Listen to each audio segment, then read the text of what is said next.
ಹಾಗಾದ್ರೆ ಈ ನಿರೀಕ್ಷಣಾ ಜಾಮೀನು ಅರ್ಜಿ ವಿಚಾರಣೆ ಸಂದರ್ಭದಲ್ಲಿ ವಕೀಲರ ನಡುವೆ ನಡೆದಂತ ವಾದ ಪ್ರತಿವಾದ ಏನು ಬನ್ನಿ ಒಂದೊಂದಾಗಿ ನೋಡ್ತಾ ಹೋಗೋಣ. ಆರಂಭಿಕವಾಗಿ ಮೂರ್ತಿ ಡಿ ನಾಯಕ್ ರೇವಣ್ಣ ಪರ ವಕೀಲರು ಏನು ವಾದ ಮಂಡನೆ ಮಾಡಿದ್ರು ಅಂತ.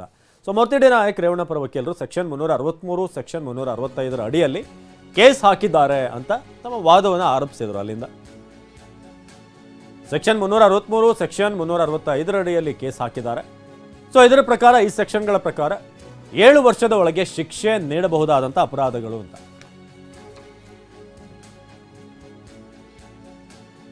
ಸೆಕ್ಷನ್ 364 ಎ ಅಡಿಯಲ್ಲಿ ಜೀವಾವಧಿ ಶಿಕ್ಷೆ, ಮರಣದಂಡನೆಗೂ ಕೂಡ ಅವಕಾಶ ಇದೆ. ಜಾಮೀನು ಸಿಗಬಾರದು ಅಂತಾನೆ ಈ ಒಂದು ಸೆಕ್ಷನ್ಗಳು ಅನ್ವಯ ಆಗುವಂಥ ಸೆಕ್ಷನ್ಗಳನ್ನು ಹಾಕಿದ್ದಾರೆ. ರೇವಣ್ಣ ಸಾಹೇಬರು ಕರೆದುಕೊಂಡು ಬಾ ಎಂದಿದ್ದಾರೆ ಅನ್ನೋ ಪದ ಬಿಟ್ಟರೆ ಎಸ್ ಟಿ ರೇವಣ್ಣ ವಿರುದ್ಧ ಯಾವುದೇ ಆರೋಪ ಇಲ್ಲ. ರೇವಣ್ಣ ಸಾಹೇಬರು ಕರೆದುಕೊಂಡು ಬಾ ಅಂತ ಹೇಳಿದ್ದಾರೆ ಬಿಟ್ಟರೆ ಬೇರೆ ಯಾವುದೇ ಆರೋಪ ಇಲ್ಲ ಹುಡುಗ ಕೊಟ್ಟಿರುವಂಥ ಸ್ಟೇಟ್ಮೆಂಟ್ನಲ್ಲಿ.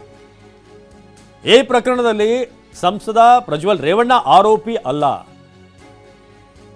ಎರಡನೇ ಆರೋಪಿಗೂ ಎಸ್ ಟಿ ರೇವಣ್ಣಗೂ ಯಾವುದೇ ಸಂಬಂಧ ಇಲ್ಲ. ಸತೀಶ್ ಬಾಬು ಏನಿದ್ದಾನೆ ಆತನಿಗೂ ರೇವಣ್ಣಗೂ ಯಾವುದೇ ಸಂಬಂಧ ಇಲ್ಲ. A2 ಇರುವಂಥ ವ್ಯಕ್ತಿ ಆತ. ಪ್ರಜ್ವಲ್ ರೇವಣ್ಣ ಲೈಂಗಿಕ ದೌರ್ಜನ್ಯ ದೇಶದೆಲ್ಲೆಡೆ ಪ್ರಚಾರ ಆಗಿದೆ. ಇಡೀ ದೇಶದಲ್ಲಿ ಇದರ ಬಗ್ಗೆ ಪ್ರಚಾರ ಆಗಿದೆ. ರಾಜಕೀಯ ಹಣಕಾಸಿನ ಬಲ ಬಳಸಿ ಕೃತ್ಯವನ್ನ ಮಾಡಿದ್ದಾರೆ ಅಂತ ಮೂರ್ತಿ ಡಿ ನಾಯಕ್ ರೇವಣ್ಣ ಪರ ವಕೀಲರು ಆರಂಭದಲ್ಲಿ ಈ ಎಲ್ಲ ವಿಚಾರಗಳನ್ನು ಇಟ್ಟರು. ಜೊತೆಗೆ ಕೇಸ್ಗೆ ಸಂಬಂಧವಿಲ್ಲದ ಅಂಶ SIT ಉಲ್ಲೇಖಿಸಿದೆ. ಯಾವುದು ಕೇಸ್ಗೆ ಬೇಡ ಅಲ್ಲ ಅದನ್ನೆಲ್ಲ ಹಾಕಿದ್ದಾರೆ ಅಂತ ಹೇಳಿ ಎಸ್ ಟಿ ರೇವಣ್ಣ ಅವರ ಮೇಲಿನ ಆರೋಪಕ್ಕೂ SIT ಆಕ್ಷೇಪಣೆಗೂ ಯಾವುದೇ ಸಂಬಂಧ ಇಲ್ಲ. ರಾಜಕೀಯ ದ್ವೇಷದಿಂದ ಈ ತನಿಖೆ ನಡೀತಾ ಇದೆ. ಇದು ರಾಜಕೀಯ ದ್ವೇಷದಿಂದ ನಡೀತಿರುವಂತಹ ತನಿಖೆ. ಕೆಲವೊಮ್ಮೆ ಪೊಲೀಸರು ಸ್ವತಂತ್ರವಾಗಿ ತನಿಖೆ ನಡೆಸ್ತಾ ಇರೋದು ದುರದೃಷ್ಟಕರ ಅಂತ ರೇವಣ್ಣ ಪರ ಲಾಯರ್ ಆಗಿರುವಂಥ ಮೂರ್ತಿ ಡಿ ನಾಯಕ್ ಹೇಳಿದ್ದಾರೆ. ಆರೋಪಿ ಮುಗ್ಧ ಎಂದು ಸಾಬೀತು ಮಾಡಲು ಅವಕಾಶ ನೀಡಬೇಕು. ಈ ಕಾರಣಕ್ಕಾಗಿ ನಿರೀಕ್ಷಣಾ ಜಾಮೀನನ್ನು ನೀಡಬೇಕು ಅಂತ ನಾನು ಒತ್ತಾಯ ಮಾಡ್ತೇನೆ ಅಂತ ಹೇಳಿದ್ದಾರೆ.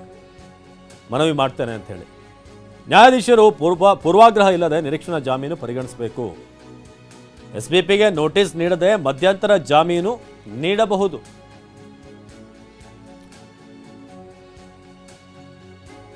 ರೇವಣ್ಣ ಇಂದು SIT ವಿಚಾರಣೆಗೆ ಹಾಜರಾಗುವುದಕ್ಕೆ ಸಿದ್ಧರಿದ್ದಾರೆ. SBPಗೆ ನೋಟಿಸ್ ನೀಡದೆ ಮಧ್ಯಂತರ ಜಾಮೀನನ್ನು ದಯವಿಟ್ಟು ಅವರಿಗೆ ಕೊಡಬಹುದು, ಅದನ್ನು ನೀಡಿ ಅಂತ ಹೇಳಿ ಮೂರ್ತಿ ಡಿ ನಾಯಕ್ ಹೇಳಿದ್ದಾರೆ. ರೇವಣ್ಣ ಇಂದು SIT ವಿಚಾರಣೆಗೆ ಹಾಜರಾಗೋದಕ್ಕೆ ರೆಡಿ ಇದ್ದಾರೆ. ಅವರಿಂದ ಯಾವುದೇ ತಕರಾರಿಲ್ಲ. ಈ ವಿಚಾರಕ್ಕೆ ಸಂಬಂಧಪಟ್ಟ ಹಾಗೆ ತನಿಖೆಯ ಉದ್ದೇಶವೇ ಸತ್ಯಾಂಶವನ್ನು ಸಂಗ್ರಹಿಸುವುದು ಅಂತ ಕೂಡ ಇದೇ ಸಂದರ್ಭದಲ್ಲಿ ಮೂರ್ತಿ ಡಿ ನಾಯಕ್ ಇಷ್ಟೆಲ್ಲ ತನಿಖೆ ಆಗುವಂಥ ಉದ್ದೇಶ ಏನೆಂದರೆ ಸತ್ಯಾಂಶ ಹೊರ ಬರಬೇಕು. ಅದಕ್ಕೆ ರೇವಣ್ಣ ಅವರ ಸಂಪೂರ್ಣ ಸಹಕಾರ ಇದೆ ಅಂತ ಮೂರ್ತಿ ಡಿ ನಾಯಕ್ ವಾದ ಮಂಡಿಸಿದ್ದಾರೆ. ರೇವಣ್ಣ ಇಂದು SIT ವಿಚಾರಣೆಗೆ ಹಾಜರಾಗೋದಕ್ಕೆ ಸಿದ್ಧರಿದ್ದಾರೆ ಅಂತ. ನಿರೀಕ್ಷಣಾ ಜಾಮೀನು ಅರ್ಜಿ ವಿಚಾರಣೆಯ ಸಂದರ್ಭದಲ್ಲಿ ಎಲ್ಲ ವಿಚಾರಗಳನ್ನು ಮೂರ್ತಿ ಡಿ ನಾಯಕ್ ರೇವಣ್ಣ ಪರ ವಕೀಲರು ಹೇಳಿದ್ದಾರೆ. ರೇವಣ್ಣ ಇಂದು SITಗೆ ವಿಚಾರಣೆಗೆ ಹಾಜರಾಗೋದಕ್ಕೆ ಸಿದ್ಧರಿದ್ದಾರೆ. SBPಗೆ ನೋಟಿಸ್ ನೀಡದೆ ಮಧ್ಯಂತರ ಜಾಮೀನು ನೀಡಬಹುದು ಅಂತ ಕೂಡ ಅವರಲ್ಲಿ ಹೇಳಿದರು.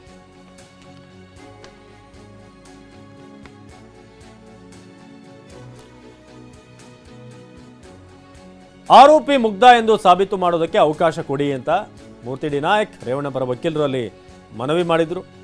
ಈ ಕಾರಣಕ್ಕಾಗಿಯೇ ನಿರೀಕ್ಷಣಾ ಜಾಮೀನು ನೀಡಬೇಕು.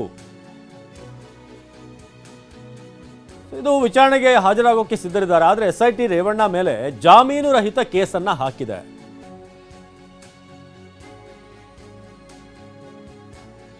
ಬಂಧನದಿಂದ ರಕ್ಷಣೆ ನೀಡಿದರೆ ತನಿಖೆಗೆ ಹಾಜರಾಗ್ತಾರೆ ಅಂತ ಕೂಡ ಇಲ್ಲಿ ತಿಳಿಸಲಾಗಿದೆ.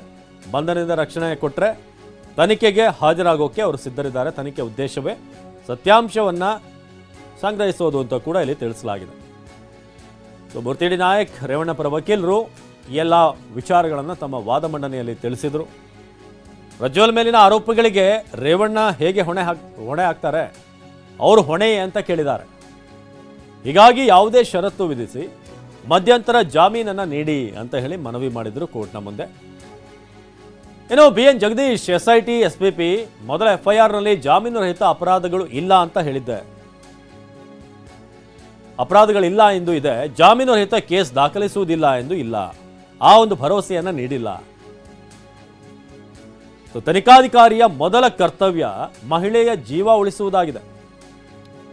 ಇದು ತನಿಖಾಧಿಕಾರಿಯ ಮೊದಲ ಕರ್ತವ್ಯ. ಆಕೆಯ ಜೀವ ಉಳಿಸಿ ಸ್ವತಂತ್ರಗೊಳಿಸಲು SIT ಯತ್ನಿಸ್ತಿದೆ ಅಂತ BN ಜಗದೀಶ್ SIT SPP ಪ್ರತಿವಾದ ಮಂಡಿಸಿದರು. ಮಹಿಳೆ ಹುಡುಕಲು SIT ಇನ್ನಿಲ್ಲದ ಪ್ರಯತ್ನಗಳನ್ನು ಮಾಡ್ತಾ ಇದೆ. ಎಲ್ಲ ಪ್ರಯತ್ನಗಳನ್ನು ದೂರು ನೀಡಿದರೆ ಎಚ್ಚರಿಕೆಯ ಸಂದೇಶ ರವಾನಿಸೋದಕ್ಕೆ ಕಿಡ್ನಾಪ್ ಮಾಡಲಾಗಿದೆ ಅಂತ ದೂರು ನೀಡಿದರೆ ಎಚ್ಚರಿಕೆಯ ಸಂದೇಶ ರವಾನಿಸಲು ಮಹಿಳೆ ದೂರು ನೀಡದಂತೆ ತಡೆಯಲು ಕಿಡ್ನಾಪ್ ಮಾಡಿದ್ದಾರೆ ಅಂತ BN ಜಗದೀಶ್ SIT SPP ವಾದ ಮಂಡಿಸಿದರು. ಸಂತ್ರಸ್ತೆ ವಿಡಿಯೋ ಸಾಮಾಜಿಕ ಮಾಧ್ಯಮದಲ್ಲಿ ಹರಿದಾಡಿದೆ. ಈ ಕಾರಣಕ್ಕಾಗಿಯೇ ಇನ್ ಕ್ಯಾಮ್ರಾ ವಿಚಾರಣೆ ಆಗಬೇಕು ಅಂತ ಕೋರಿದ್ದೆ. ಈ ಕಾರಣಕ್ಕೆ ಇನ್ ಕ್ಯಾಮ್ರಾ ವಿಚಾರಣೆ ಆಗಬೇಕು ಅಂತ ನಾನು ರಿಕ್ವೆಸ್ಟ್ ಮಾಡಿದ್ದೆ ಅಂತ ಹೇಳಿ BN ಜಗದೀಶ್ ಹೇಳಿದ್ದಾರೆ. ಇನ್ನು ಈ ಮಹಿಳೆಯನ್ನ ಕಿಡ್ನಾಪ್ ಮಾಡಿದ್ದು ಯಾರು ಕಿಡ್ನಾಪ್ ಮಾಡಿದ್ರು? ಎಚ್ ಡಿ ರೇವಣ್ಣ ರಾಜಕೀಯ ಆರ್ಥಿಕವಾಗಿ ಬಲಾಢ್ಯರಿದ್ದಾರೆ. ರಾಜಕೀಯವಾಗಿ ಕೂಡ ಆರ್ಥಿಕವಾಗಿ ಕೂಡ ಅವರು ಬಲಾಢ್ಯರಿದ್ದಾರೆ. ಹೀಗಾಗಿ ಆಕೆಯನ್ನ ಅಪಹರಣ ಮಾಡಿರಬಹುದು. ಇದು ಬಹಳ ಗಮನಿಸಬೇಕಾದಂಥ ವಿಚಾರ. ಬಿಹಾರ ರಾಜ್ಯದಲ್ಲಿ ನಡೆಯುತ್ತಿದ್ದ ಘಟನೆ ಈಗ ಇಲ್ಲಿ ನಡೆದಿದೆ ಅಂತ ಹೇಳಿ ಕೂಡ ಬಿಹಾರದ ಎಕ್ಸಾಂಪಲ್ ಅನ್ನು ಕೊಡ್ತಾರೆ. ಯಾವುದಾದ್ರೂ ಮಹಿಳೆಗೆ ಹೀಗೆ ನಡೆದಿದೆಯೋ ತಿಳಿಬೇಕಾಗಿದೆ. ಇದು ಇನ್ನಷ್ಟು ಮಹಿಳೆಯರಿಗೆ ಏನಾದರೂ ಆಗಿದೆಯಾ ಅನ್ನೋದ್ರ ಬಗ್ಗೆ ಕೂಡ ನಾವು ತಿಳಿಬೇಕಾಗಿದೆ. ಮಹಿಳೆಯರನ್ನ ಕರೆತಂದು ಆಕೆಯ ಹೇಳಿಕೆಯನ್ನ ಪಡೆಯಬೇಕಾಗಿದೆ ಅಂತ ಕೂಡ BN ಜಗದೀಶ್ ಹೇಳಿದರು. ರೇವಣ್ಣ ವಿಚಾರಣೆಗೆ ಒಳಪಡಿಸಿದ ಆಕೆಯನ್ನು ಹುಡುಕಿ ಹೇಳಿಕೆ ಪಡೆಯಲಾಗೋದಿಲ್ಲ ಅಂತ ಹೇಳಿದ್ದಾರೆ.